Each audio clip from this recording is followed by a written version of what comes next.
I mean, you're. What are you doing? You've been on. So crazy. This is what I do. I'm weird. You know me. Do you know what I was actually trying to find? And of course, I'm doing a mad scramble, and I'm definitely going to unearth it and figure. I do. What? She's like proposing to me. Yeah, thank you. I do. I was trying to find the nude photographs you took of me on the set of Charlie's in my dressing room.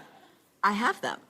You do? I do, of course. Well, I would love to borrow them so that we can... And you look gorgeous, as you still do. You know what? And you're so natural and, playful and having a great time. I have a series of portraits of so many people.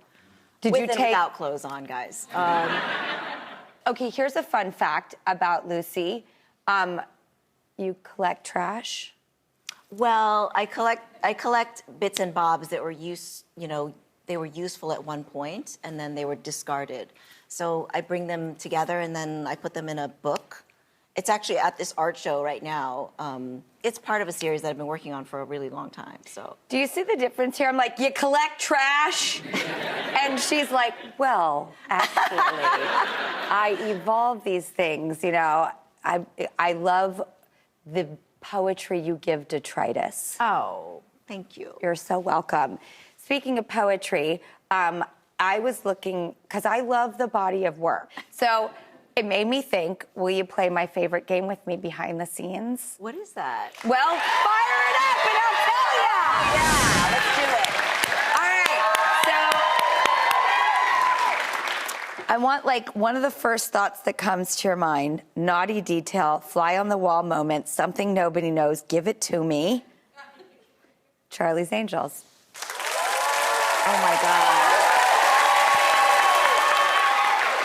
Okay, I remember pain. And, I remember that they had to connect our legs to a wire to hold them up like that. Because it's impossible, right? Because you'd have to slant your body over. And I remember just kind of remembering, did we have to scale that fence also? Yes. Yeah. So in heels. In heels, but what a memorable photo it made, right? I mean, that's us. We were pretty badass. Yeah. Yeah, we were. That was the beginning.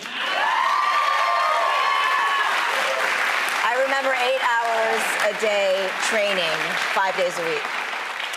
You and, oh my God, Crispin. You were both so dedicated, and me and Cameron were so naughty sometimes. What? She was so good. You weren't. She was naughty. It's true. I'm just a naughty girl. Speaking of naughty, Kill Bill. Give it to me. Come on.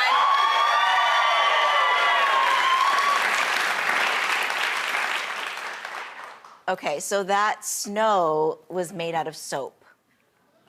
So, and then when you are doing that kind of sword fighting, you don't pick up your feet, you slide. So, because, you're sort of sliding along. And the beginning part with the bowing was something that was introduced to me by the trainer and the choreographer. So I introduced it to Quentin to ask him if that was okay to do. Because I thought it was kind of a moment. Because, even though we're both warriors, we respect each other, and so that was the kind of a nice moment between us to sort of acknowledge our, just how excellent we were at what we did before we sort of took each other out. I love that. I think I think Oren was very convinced that she was going to win, of course, and unfortunately she did not. She got crossed off the list. It's so good. I mean, that being a part of that movie, it's such an epic, important film. When you're doing something, you hope for the best. You want to do something fantastic, and you want to do something great. And, it turned out to be something absolutely stunning. Obviously, Quentin Tarantino did it, and he had such a vision. And, that there's that bamboo water effect that's going on in there. It almost becomes a metronome in the movie. If you watch it again, you'll hear that. And it's really beautiful. And it's so quiet.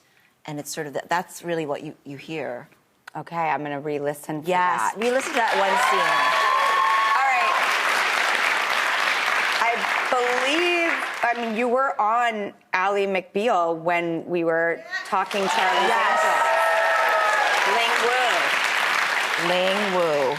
And okay. You were our dream, but I still have the same me. hairdo, apparently. Yeah. By the way, you literally have really the have the same exact same hair right now, and you look exactly the same. I do not look the same, but thank you. That I'm a judge at this point in this picture. I just remember a lot of joy because David Kelley, who's such an incredible writer and so prolific. I mean, I don't know how he did it, but memorizing all those lines every week was not easy. But I have to say that he really understood how to write for women. And that was kind of, fantastic. And every week there was, a singer that came on for an episode. And that was like, we had Barry White, we had Elton John. I mean, these are people that, every week there was a special guest, and it was somebody who was, a star. That show was such a phenomenon. Yeah. Like, it came onto the scene and just, like, blew the doors open. The dancing baby. I mean, the special effects now for all the movies out, especially for superhero movies, is so extraordinary. But back then, it was a big deal to have a dancing baby in, It was just in a show. It was in a tone and genre all of its own. Yeah, he created something. And it was really a pop culture phenomenon. It was. I mean, Callisto was on the cover of Time magazine. Yeah. For being, it was really, I think, one of the first shows that featured a woman as the lead. Yes, and a strong one. Yes, it was a really good deal. Okay, this is one of my favorite episodes of my favorite shows in the world, Sex and the City, the Birkin bag. Come on. Okay, so the Birkin bag, when I got there, there was rehearsal, and they had a stunt Birkin because the Birkin was so coveted, and it was in a safe. And only until we actually shot the scene did the props people bring the real Birkin out and put it on the table, and that was like a real thing.